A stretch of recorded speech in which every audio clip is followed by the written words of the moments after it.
प्रभु यीशु मसीह के नाम में आप सभी का स्वागत है मसीह प्रेमी चैनल पर।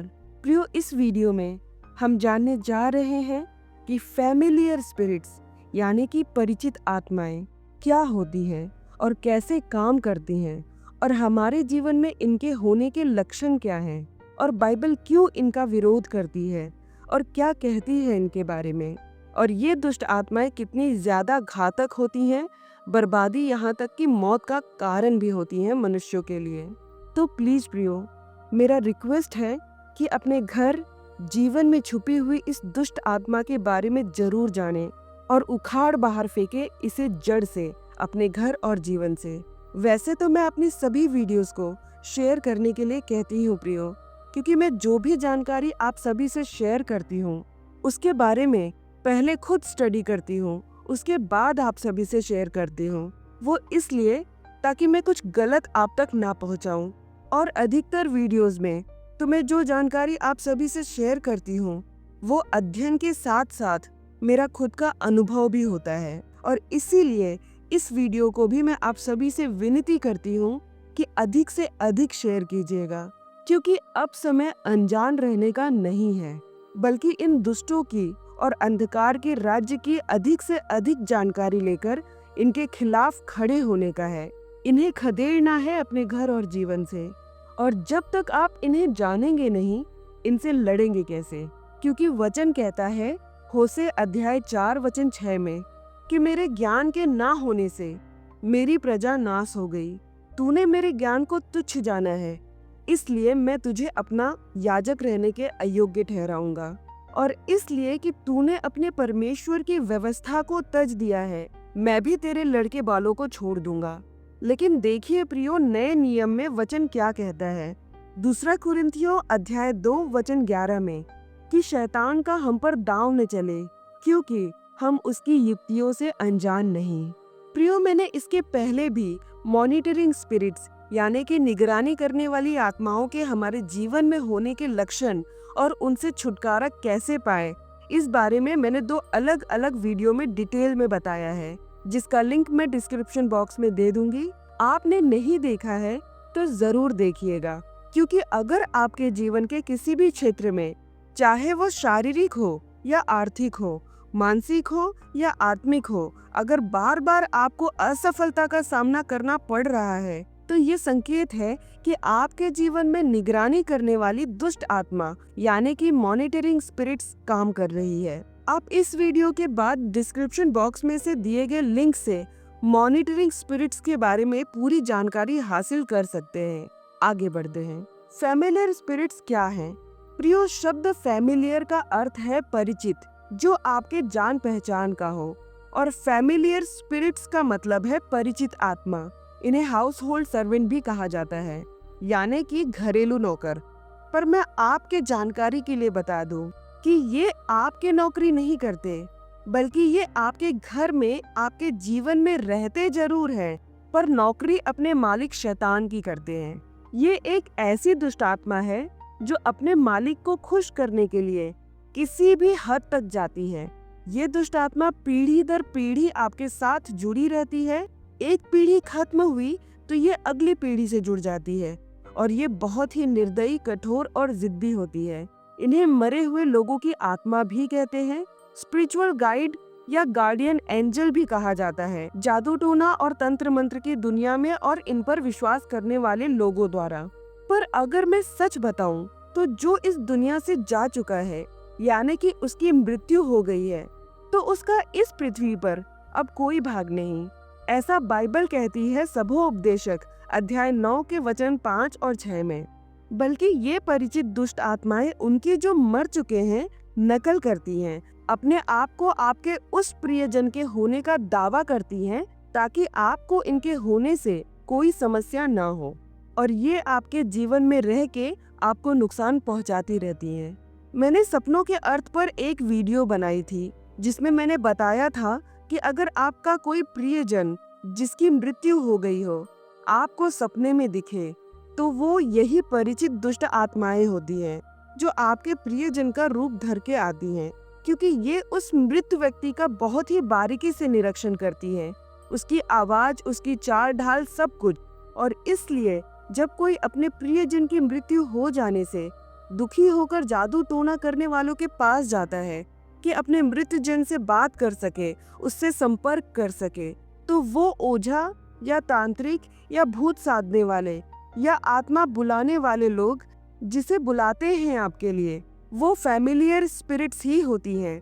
वो बिल्कुल आपको आपके मृत प्रियजन जैसा ही जान पड़ेंगी, क्योंकि ये मरे हुए लोगों की नकल करती हैं। अगर आपको डिटेल में जानना है कि मरे हुए लोग अगर सपने में दिखे तो उसका अर्थ क्या होता है, उसका भी लिंक मैं डिस्क्रिप्शन बॉक्स में दे दूंगी। आप डिस्क्रिप्शन बॉक्स में जरूर चेक कर लीजिएगा। प्रियो, फैमिलियर स्पिरिट्स अपने आप को आपके साथ कुछ ऐसे जोड़ लेती हैं जैसे कि वो आपके जिंदगी का शरीर का हिस्सा है।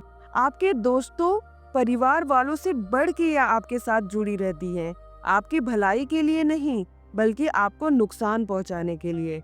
अगर किसी व्यक्ति के जीवन पर कोई श्राप है तो ये मेक श्योर करती हैं, निश्चित करती हैं कि वो श्राप सिर्फ उस व्यक्ति को ही नहीं बल्कि उसकी आने वाली पीढ़ियों को भी तबाह करे। उस व्यक्ति से उसकी आगे की पीढ़ी तक उस श्राप को ले जाने का काम ये दुष्ट आत्माएं करती हैं। और ये किसी व्यक्ति या किसी चीज या किसी स्थान या घर से जुड़ जाती हैं, और जहाँ जहाँ वो व्यक्ति या वो चीज जाएगी ये भी साथ ही जाती हैं। और जब उस व्यक्ति की मृत्यु हो जाती है तब ये चली नहीं जाती हैं बल्कि उसे छोड़कर उसकी आगे की पीढ़ी को पकड़ लेती हैं। और ये सिलसिला चलता ही रहता है पीढ़ी दर पीढ़ी, जब तक कि इनकी जड़ें ना उखाड़ी जाएं। प्रियो, ये दुष्ट आत्माएं जब अपने आप को जाहिर करती हैं तो किसी जानवर के या मनुष्य के या साए के रूप में जाहिर करती हैं। जैसे कि जो जादूगरनियां होती हैं या टोना टोटका करने वाले होते हैं, वो बिल्ली का या कौवे का या किसी अन्य जानवर का इस्तेमाल करते हैं इन फैमिलियर स्पिरिट्स से कार्य करवाने के लिए। ये दुष्ट आत्माएं शेप शिफ्टर भी होती हैं, मतलब कि ये अपना रूप आकार बदलकर किसी भी जानवर या मनुष्य या परछाई के रूप में आपको दिखाई दे सकती हैं। प्रियो, जानते हैं कि फैमिलियर स्पिरिट्स काम कैसे करती हैं। ये दुष्ट आत्माएं किसी भी व्यक्ति से तब जुड़ जाती हैं जब वो व्यक्ति किसी जादू टोना करने वाले या भविष्य बताने वाले या एस्ट्रोलॉजर्स के पास जाता है, या फिर जब कोई व्यक्ति मूर्ति पूजा करता है या फिर मूर्तियों को परमेश्वर जानकर उनसे कोई वाचा बांधता है, तब भी ये स्पिरिट्स उस व्यक्ति के साथ जुड़ जाती हैं। या फिर किसी विचक्राफ्ट करने वाले लोगों या इन चीजों में शामिल होने वाले लोगों द्वारा जलन में आकर किसी व्यक्ति के लिए बोले गए श्राप, नकारात्मक शब्दों के कारण भी ये उस व्यक्ति से जुड़ जाती हैं। या फिर जब कोई किसी व्यक्ति के ऊपर जादू टोना करे या करवाए, तब भी ये परिचित आत्माएं उस व्यक्ति से उसके जीवन से जुड़ जाती हैं और आगे भी उसकी कई जनरेशन तक ये ट्रांसफर होती चली जाती हैं। प्रियो, जरूरी नहीं है कि अगर परिचित दुष्ट आत्मा आपके जीवन में कार्य कर रही है या उसका प्रभाव है तो वो आपके ही कारण हो। ऐसा भी हो सकता है कि ये आपके बाप दादा के जमाने से उनके ही किसी गलती के कारण पीढ़ी दर पीढ़ी चली आ रही है और अब आप तक पहुंच गई है। और अगर आपने इससे छुटकारा नहीं पाया तो ये आपकी अगली पीढ़ी तक भी जाएगी, और ये सिलसिला तब तक नहीं रुकेगा जब तक कि रोका न जाए, क्योंकि ये दुष्ट आत्माएं हर पीढ़ी से वही काम, वही गलती, वही पाप करवाती रहेंगी, जिससे कि अगली जनरेशन भी श्रापित हो जाए। अब तक आप ये तो समझ गए होंगे कि ये फैमिलियर स्पिरिट्स कितनी घातक और नुकसानदेह होती है और इन्हें आइडेंटिफाई करना कितना जरूरी है। अब मैं आपसे उन वचनों को शेयर करती हूँ जो बाइबल हमें बताती है इनके बारे में, और फिर इसके बाद हम उन लक्षणों को जानेंगे जो इनके हमारे जीवन में होने का संकेत देते हैं। वचन बताऊं इसके पहले प्रियो, इस बात को जान रखिए कि बाइबल में जहाँ कहीं भी ओझा, भूत साधने वाले, भूतों के जगाने वाले, जादू टोना करने वाले, भविष्य बताने वाले, ज्योतिष या जादूगरों की जहाँ कहीं भी बात हुई है वो परिचित आत्माओं से ही जुड़े हुए हैं, क्योंकि ये सारे अपने अंधकार के कामों को इन्हीं फैमिलियर स्पिरिट्स के माध्यम से उनकी मदद लेकर उनका इस्तेमाल करके पूरा करते हैं। और हिंदी बाइबल में हमें यही सारे शब्द पढ़ने मिलते हैं फैमिलियर स्पिरिट्स के रिगार्डिंग। पर अगर इंग्लिश की बाइबल में पढ़ें किंग जेम्स वर्जन में तो हमें फैमिलियर स्पिरिट्स ये शब्द क्लियरली पढ़ने को मिलता है। तो प्रियो, मैं बाइबल में से एक वचन आपके लिए पढ़ूंगी और बाकी के सारे रेफरेंसेस मैं स्क्रीन पर शेयर कर रही हूँ। आप चाहे तो पढ़ सकते हैं, क्योंकि सारे पढ़ने में ये वीडियो बहुत लंबी हो जाएगी। अभी हमें उन चिन्हों को भी जानना है जो ये बताते हैं कि किसी व्यक्ति के जीवन में फैमिलियर स्पिरिट्स काम कर रही है। तो प्रियो, आइए हम पहले वचन देख लेते हैं। लेव व्यवस्था अध्याय 19 और उसका वचन 31। ओझाओं और भूत साधने वालों की ओर न फिरना और ऐसों को खोज करके उनके कारण अशुद्ध न हो जाना। मैं तुम्हारा परमेश्वर यहोवा हूँ। Leviticus chapter 19 verse 31। Regard not them that have familiar spirits, neither seek after wizards to be defiled by them. I am the Lord your God. बाकी के रेफरेंसेस आप स्क्रीन पर देख सकते हैं। तो प्रियो, अब हम उन चिन्हों को भी जान लेते हैं जो हमें इस बात का संकेत देते हैं कि किसी व्यक्ति के जीवन में परिचित आत्माएं काम कर रही हैं। और आप देखें कि कहीं ये चिन्ह आपके जीवन में भी तो नहीं दिख रहे हैं। तो पहला चिन्ह है कि किसी तरह की बीमारी या रोग। प्रियो, अगर किसी व्यक्ति के जीवन में कोई स्पेसिफिक बीमारी या रोग है जो कि पहले उसके दादा या दादी या नाना या नानी या माँ को या पिता को था और अब उसे भी हो गया है, तो ये संकेत है कि उस व्यक्ति के जीवन में फैमिलियर स्पिरिट्स काम कर रही है उस स्पेसिफिक बीमारी या रोग के रूप में। और मैं बता दूं कि सिर्फ पिता की ओर से ही नहीं बल्कि माँ की ओर से भी ये दुष्ट आत्माएं कैरी फॉरवर्ड होती हैं, यानी कि माँ पिता दोनों ही की ओर से या फिर दोनों में से किसी एक की तरफ से आपको ये दुष्ट आत्मा विरासत में मिल सकती है। देखिए प्रियो, ये जो फैमिलियर स्पिरिट्स होती हैं ये एक खास तरह का पैटर्न फॉलो करती हैं।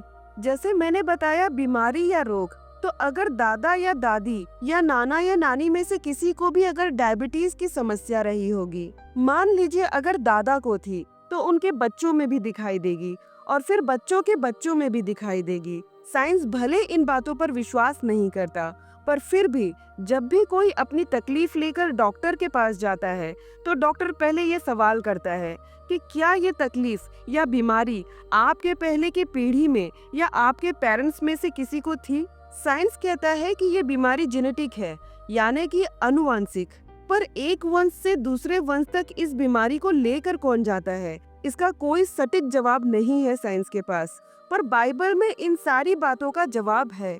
प्रियो, उदाहरण के तौर पर हम देखते हैं कि तिमोथियुस में वही विश्वास था जो उसकी नानी लोइस में और उसकी माँ यूनिके में था।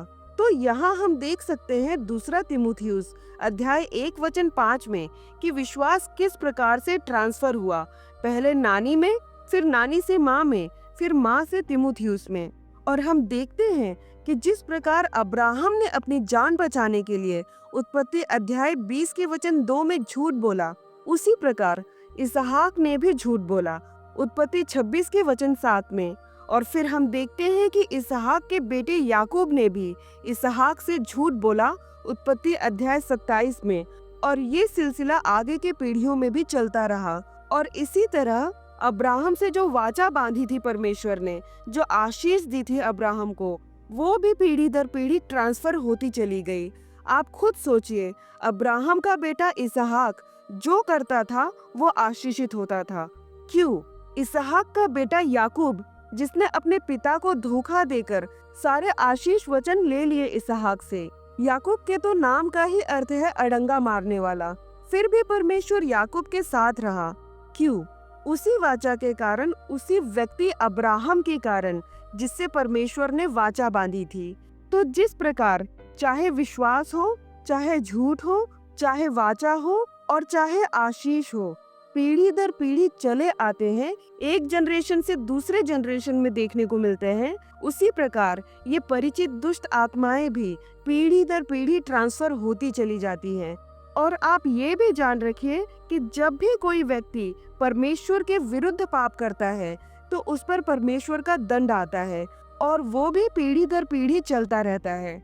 निर्गमन अध्याय 34 का वचन 6 और 7 कहता है, और यहोवा उसके सामने होकर यो प्रचार करता हुआ चला कि यहोवा यहोवा ईश्वर दयालु और अनुग्रहकारी, कोप करने में धीरजवंत और अति करुणामय और सत्य, हजारों पीढ़ियों तक निरंतर करुणा करने वाला, अधर्म और अपराध और पाप का क्षमा करने वाला है।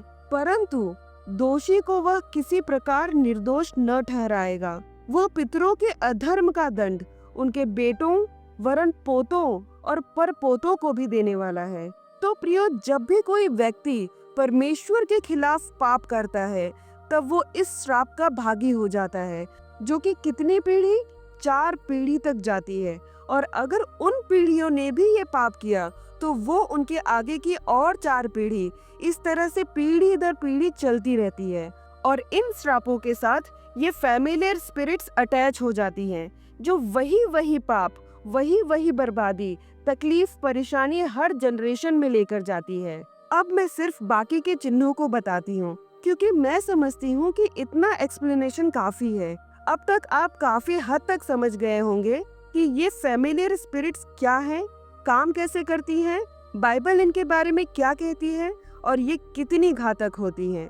आइए और भी चिन्ह देखते हैं इनके किसी व्यक्ति के जीवन में कार्य करने के। दूसरा चिन्ह है कर्ज। अगर पिछली पीढ़ी कर्जदार रही है, कर्जा लेती रही है, तो वर्तमान में जो पीढ़ी है वो भी कर्ज लेगी या कर्ज में डूबी रहेगी। तीसरा चिन्ह है व्यभिचार। पिछली पीढ़ी में अगर व्यभिचार था तो वर्तमान पीढ़ी में किसी न किसी के अंदर व्यभिचार जरूर पाया जाएगा। चौथा चिन्ह है गरीबी और कमी घटी। पांचवा चिन्ह है अकाल मृत्यु। अगर एक पीढ़ी से शुरू हुई तो ये भी आपको हर पीढ़ी में देखने को मिलेगी कि हर पीढ़ी में किसी न किसी की अकाल मृत्यु हो रही है। छठा है मानसिक बीमारी, किसी भी तरह की या पागलपन। सातवां चिन्ह है छोटे बच्चे, नवजात शिशु या गर्भस्थ शिशु की मृत्यु, यानी कि गर्भपात, चाहे वो अपने आप हो या करवाया जाए। ये बताते वक्त भी मुझे तकलीफ हो रही है, पर ये भी एक बेरहम संकेत है जो एक पीढ़ी से शुरू होकर अगली पीढ़ी में देखने को मिलता है। आठवां चिन्ह है कोई भी दुखद घटना या अपघात जिसके घटने का तरीका सिमिलर हो। नौवां है शादी में समस्या, जैसे कि डिवोर्स।